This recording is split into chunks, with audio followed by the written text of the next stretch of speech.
तनय को अपने सामने देखकर नैना के तो होश ही उड़ चुके थे। रुद्राज अभी भी उसे उसकी गर्दन पर लगातार किस कर रहा था। वो बिल्कुल नहीं चाहती थी कि तनय और रुद्राज का सामना हो और तनय ऐसी कोई बात कहे जिसके बाद रुद्राज अपना कंट्रोल खोए और कुछ ऐसा करे जिससे अभी तक नैना ने उसे जितना भी संभाला है सब बर्बाद हो जाए। बड़ी मुश्किल से उसने रुद्राज को थोड़ा बहुत यकीन दिलाया था कि वो उसे और सिर्फ उसे ही प्यार करती है, बाकी उसे पूरी दुनिया से कोई भी मतलब नहीं है। तभी तनय ने भी नज़रें उठाकर सामने की तरफ देखा।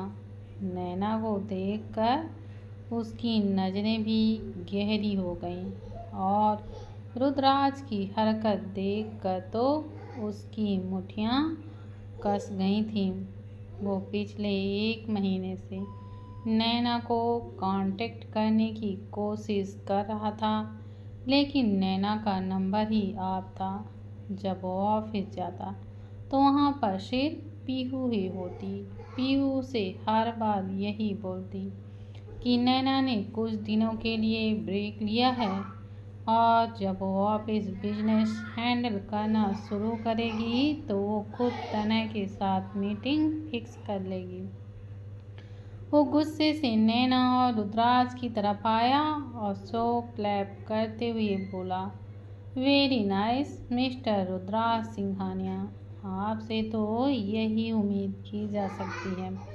किसी की रिस्पेक्ट करना तो दूर, आप तो किसी की इज्जत की धज्जियां उड़ाने में पीछे नहीं हटते और खासकर अपनी ही बीवी की।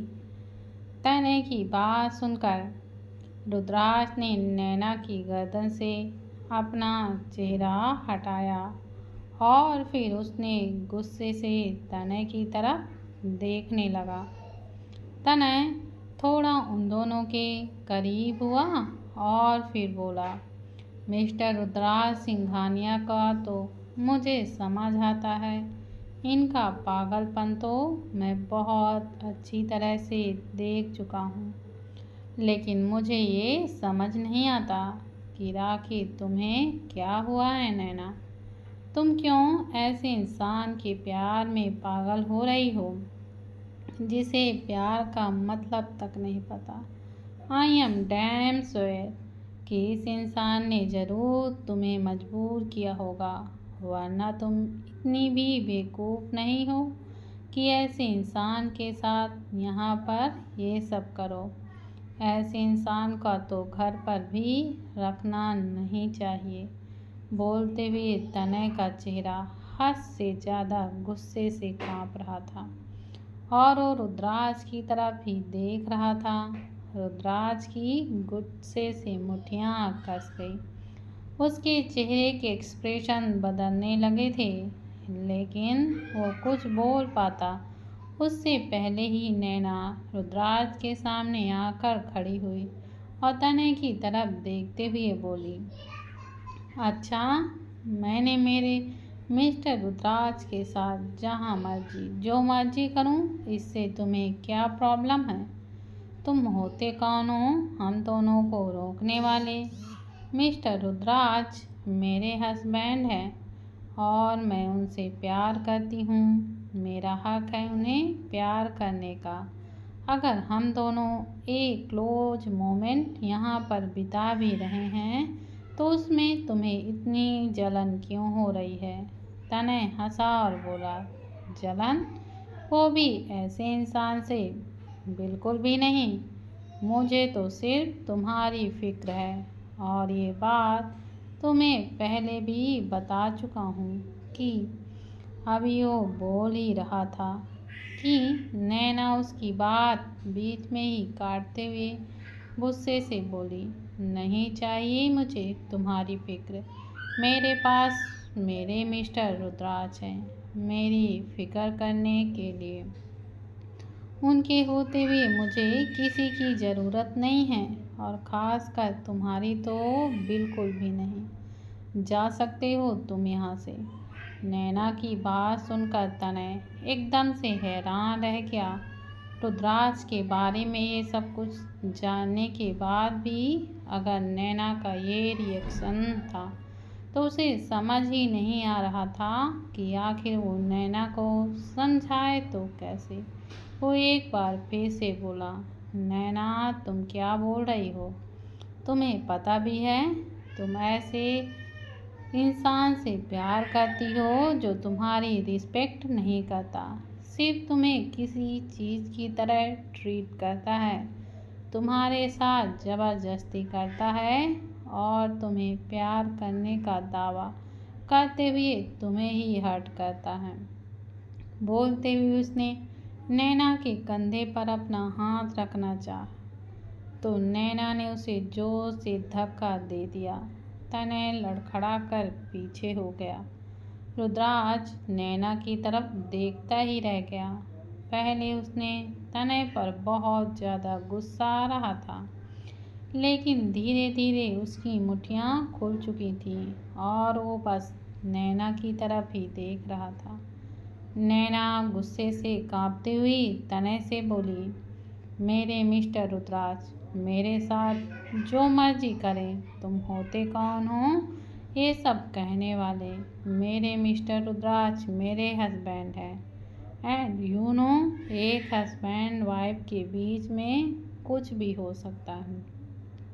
जब मुझे कोई प्रॉब्लम नहीं है तो तुम्हें भी अपनी प्रॉब्लम अपने पास ही रखना चाहिए।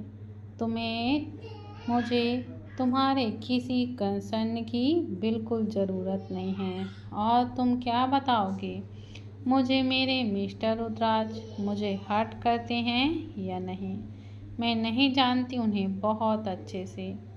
अगर पूरी दुनिया में मुझसे कोई प्यार करता है ना तो वो सिर्फ मेरे मिस्टर रुद्राज हैं, जो मुझे अपनी जान से भी ज़्यादा प्यार करते हैं। वो मुझे हर्ट नहीं करते, वो मुझे प्रोटेक्ट करते हैं तुम जैसे लोगों से और तुम जैसे लोगों की घटिया सोच से। तनय हद से ज़्यादा शॉक्ड था। उसके चेहरे पर हंसी तैरने लगी थी। रुद्राज को एक बार फिर से गुस्सा आने लगा। नैना उसकी हंसी को देखकर बोली, वैसे मुझे पता है तुम ये सब क्यों बोल रहे हो, क्योंकि तुम्हें मेरे मिस्टर रुद्राज से जलन हो रही है ना? सिर्फ इसलिए ना क्योंकि उनके होते हुए तुम मुंबई के बिजनेस किंग नहीं बन सकते। और तुमने तो मुझे भी प्रपोज किया था, पर मुझे तुम्हारा प्रपोजल एक्सेप्ट नहीं, क्योंकि मैं मेरे मिस्टर रुद्राज से प्यार करती हूँ, बहुत प्यार, और उनकी जगह कोई भी नहीं ले सकता। कोई भी मतलब कोई भी नहीं। अब चुपचाप दफ़ा हो जाओ यहाँ से, वरना मैं भूल जाऊँगी कि कभी तुम मेरे बिजनेस पार्टनर भी थे। बोलते हुए नैना का चेहरा गुस्से से बिल्कुल लाल था। रुद्राज एक बार फिर से नैना को देखने लगा।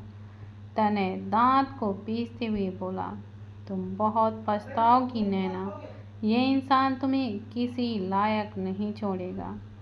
नैना हंसी और बोली, ये तुम्हारी सोच है, लेकिन हकीकत ये है कि ये इंसान कुछ भी छोड़ सकता है, सिर्फ और सिर्फ अपनी लिटिल गर्ल्स को नहीं छोड़ सकता, और इनकी लिटिल गर्ल्स भी इनको नहीं छोड़ सकती। I know, just get lost. बोलकर नैना ने उसे हाथ से बाहर की तरफ जाने का इशारा किया। तनय गुस्से से रुद्राज को देखते हुए वहाँ से फिर चला गया। उसके जाते ही नैना तुरंत रुद्राज की तरफ घूमी और उसके चेहरे को अपने हाथों में थाम लिया। वो परेशान होते हुए बोली, मिस्टर रुद्राज, आप किसी की बातों के बारे में मत सोचिएगा। आपको वैसे किसी की फिजूल बातों को सीरियसली लेने की ज़रूरत नहीं है। मैं आपको बहुत प्यार करती हूँ और आप भी मुझसे प्यार करते हैं ना। बहुत प्यार।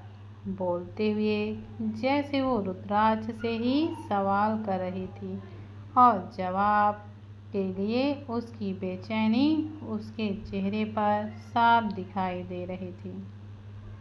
रुद्राक्ष उसे देखते हुए बोला, क्या मैं सच में तुम्हें हर्ट करता हूँ? क्या मैं सच में पागल हूँ? बोलते हुए उसका चेहरा बहुत ही ज़्यादा मासूम सा लग रहा था, जैसे तनय की बातें उसे इमोशनली हर्ट कर रही हों।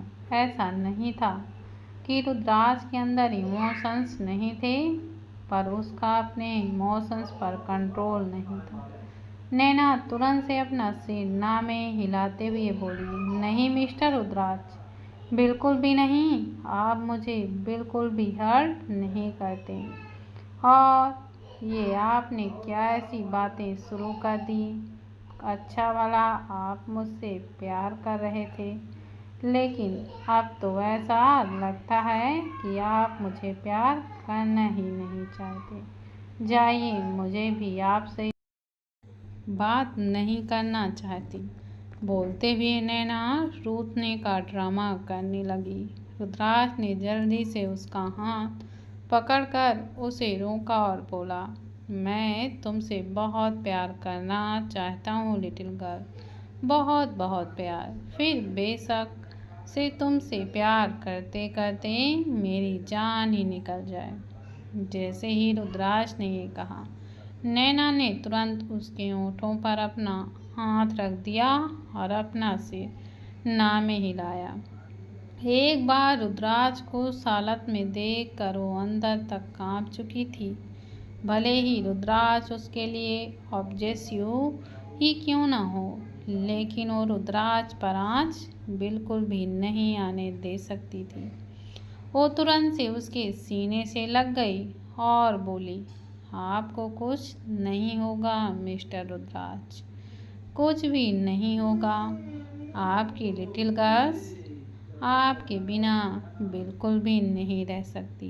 बोलते हुए उसकी आंखों में नमी भी आ गई थी।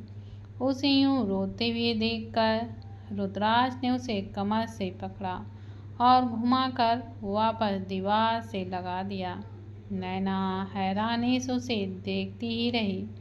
रुद्राक्ष ने उसकी कलाइयों को अपने हाथों में उलझाया और ऊपर की तरफ उठाकर दीवार से लगाकर बोला, इतनी आसानी से मैं तुम्हें छोड़कर नहीं जाऊंगा लिटिल गर्ल।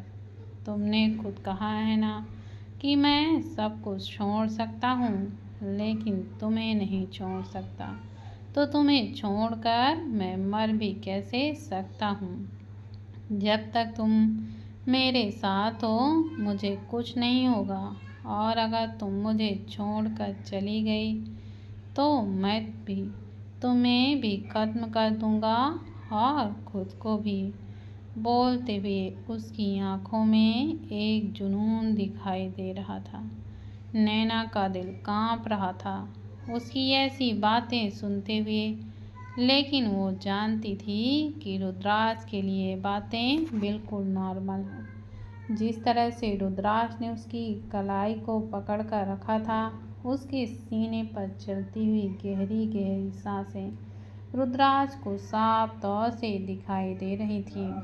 रुद्राक्ष ने बड़ी ही सेंसिटिव नज़रें उस पर डाली तो नैना तुरंत से बोली, प्लीज़ मिस्टर रुद्राक्ष, आप घर चलिए ना। रुद्राक्ष हल्का सा मुस्कुराया और बोला, अब तो घर चलना ही पड़ेगा। बोलते उसने नैना की सीने की तरफ देखकर अपने होठों को लीक किया तो नैना ने अपना चेहरा दूसरी तरफ घुमा लिया। रुद्राक्ष ने हल्का सा उसकी गर्दन पर चूमा और फिर उसका हाथ पकड़कर बाहर की तरफ आ गया। दोनों गाड़ी में बैठे और मॉल से बाहर के लिए निकल गए। रुद्राक्ष ने अभी गाड़ी स्टार्ट की ही थी कि नैना उसकी तरफ देखते हुए बोली, please mister Rudraksh, farm house चलिए ना। रुद्राज ने हैरानी से उसकी तरफ देखा। नैना के चेहरे पर सातिर मुस्कुराहट देखकर वो समझ चुका था कि शायद आज नैना ने उसके लिए कुछ स्पेशल प्लान किया है। कुछ देर बाद उनकी गाड़ी फार्म हाउस के पार्किंग एरिया में आकर रुकी और रुद्राज गाड़ी से बाहर निकला। नैना भी गाड़ी से बाहर निकली और तुरंत से रुद्राज की तरफ आई।